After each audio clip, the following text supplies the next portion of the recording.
Le reportage qui va suivre risque de bouleverser les scientifiques du monde entier. Je me dois de vous mettre en garde, certaines images risquent de choquer les plus sensibles d'entre vous. Les faits se sont déroulés dans le Massachusetts.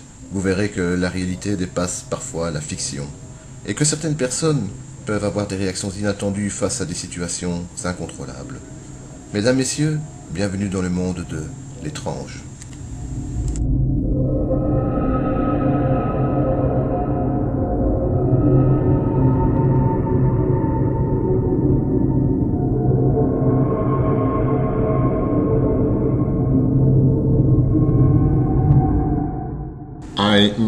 Je suis chargé d'organiser le stock d'encre du niveau -2. Ce niveau se trouve à 5 mètres sous la terre. Il fait très froid et je rencontre souvent des rats.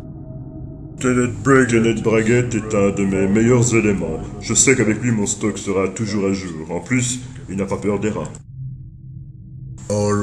Tout a commencé la nuit du 24 novembre 1998. Je faisais mon boulot habituel, je contrôlais mon stock. Il faisait très froid cette nuit-là et j'étais seul dans la cave. Mon coéquipier ne devait me relever que vers 5h45.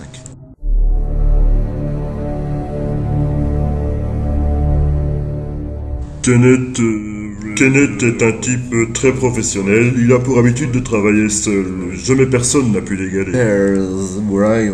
Tout d'abord, j'ai ressenti comme une présence dans la pièce, une sensation d'être surveillé. D'habitude, les rats donnent cette sensation, mais cette nuit-là, étrangement, il n'y en avait pas un seul.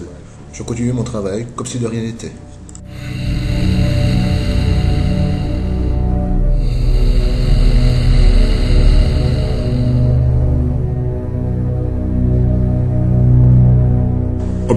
Vers 1h15, nous avons eu une coupure générale de courant dans tous les niveaux -2. C'est fréquent, les rats rongent les câbles, ils doivent être régulièrement remplacés. Les câbles, pas les rats.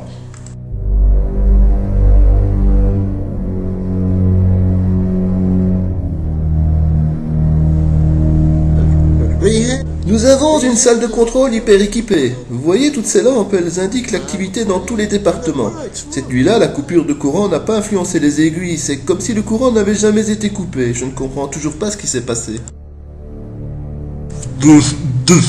Ils ont bâti cette société en 1882 sur un ancien cimetière indien. Le boss a fait déplacer les tombes. Moi je dis que c'est une malédiction. Oh my god! J'étais plongé dans le noir, c'était horrible. J'ai cherché sur les étagères une torche que j'utilise en cas de problème. J'étais pétrifié. Je l'ai allumée et j'ai aussitôt entendu comme un appel à l'aide, mais d'une voix qui n'était pas humaine.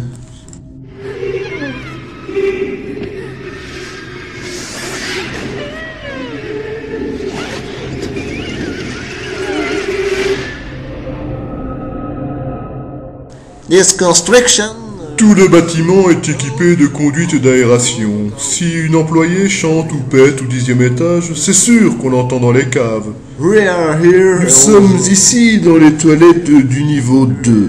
Vous pouvez voir ces orifices d'aération installés tous les mètres à peu près. Bon, ceci dit, c'est vrai que les employés en général pètent sans bruit. À ce moment, j'ai vu quelque chose devant moi, comme une apparition. J'étais pétrifié. C'était horrible. J'étais seul dans le noir.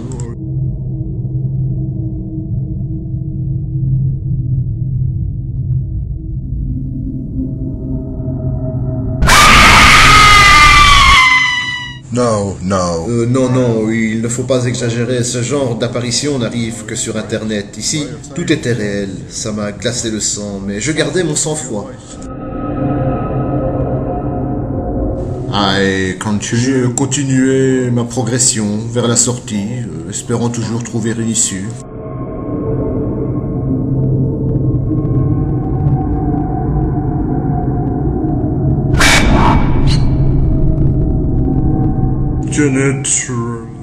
Kenneth s'est alors perdu au 2e sous-sol. Même les rats n'y vont plus depuis longtemps, ou alors ils n'en reviennent pas entiers. Il ne pouvait compter que sur lui. Comprenant qu'il devait être seul et sans lumière, je suis allé à sa rencontre. Mon PC s'est éteint vers 1h30, tout seul, et j'avais rien fait. Je croyais que j'étais seul dans le bâtiment, alors j'ai décidé d'aller redémarrer le serveur au sous-sol.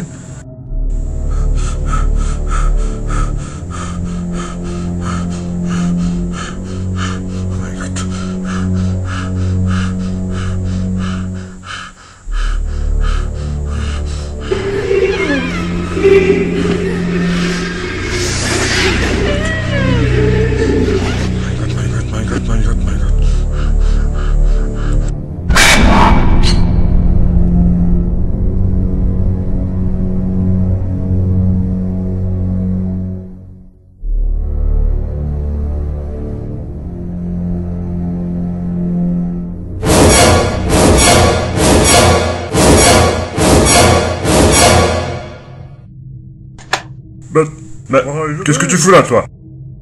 Rachel, comment j'ai perdu ma lentille? Campbell, file tout de suite à ton bureau! Et pour demain, je veux que tu laves tes cheveux gras!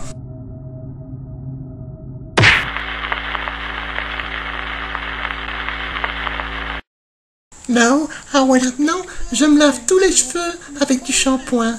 Et ils sont propres. En plus, je ne porte plus de lentilles. Voilà, maintenant tout est en ordre.